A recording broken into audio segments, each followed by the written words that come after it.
Hi guys, and welcome to Creative Cakes by Sharon. Today I'm going to be making a Batman vs Superman cake, so let's get straight into it.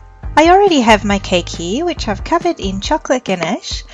So first up I'm going to roll out some white fondant into a nice large circle shape, about 3mm in thickness.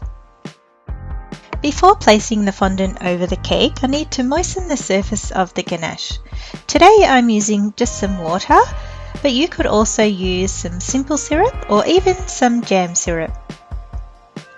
So now I'm just going to cover the cake with the fondant and start smoothing it out.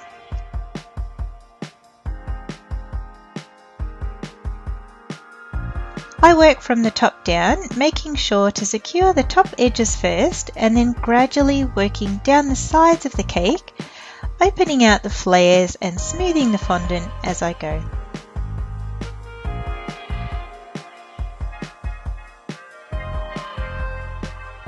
Once the fondant is attached properly to the cake all over, I use a cake smoother to press the fondant down at the bottom of the cake so that it flattens out the bottom part of the fondant as much as possible. This is going to give a nice edge to the bottom of the cake, and then use a knife to simply trim away all the excess. To make the logo, I've simply got a stencil which I've printed off, and I'm going to roll out some fondant to about 3mm thick, not too thin, and place it on a piece of non-stick baking paper so that it's a little bit easier to lift off when I'm ready to transfer it onto the cake. So just tracing around the stencil with a blade first.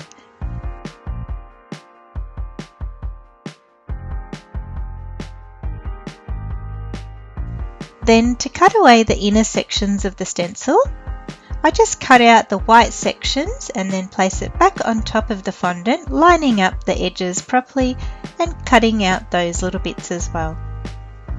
Guys, you could always use some gum paste to make the logo, or even add some tylose powder to the fondant to give it a bit more strength, but today I was fine with just the plain fondant.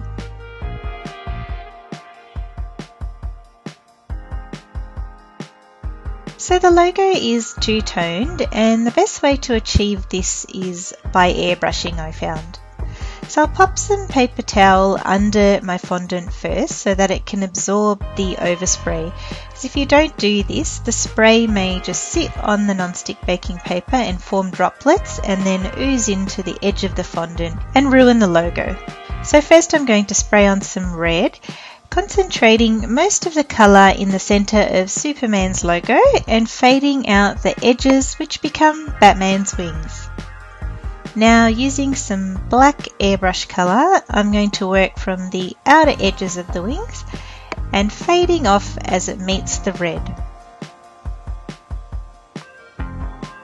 Now while I still have the black in my airbrush, I'm going to create the background on the cake by lightly airbrushing around where the center of my logo is going to go. So I want to leave the center white and add the color just to the top, sides and the bottom. At this point I can stick my logo onto the cake. You can use a little bit of water to adhere it, but my cake was a bit moist today so I can place it straight on.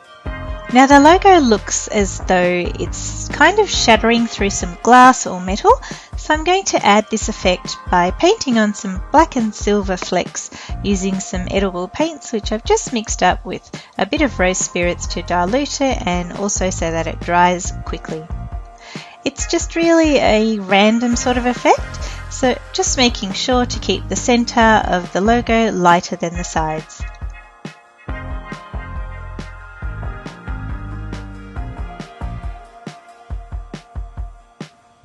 So that's my Batman vs Superman cake, guys. I hope you really enjoyed it. If you like seeing my tutorials, don't forget to subscribe to my channel so you don't miss any of my videos. I'd love to hear from you, so drop me a line in the comment section below, or better still, connect with me on any of my other social media. This way you'll get to see what else I get up to. I hope you tune in next time, and as always, thanks for watching.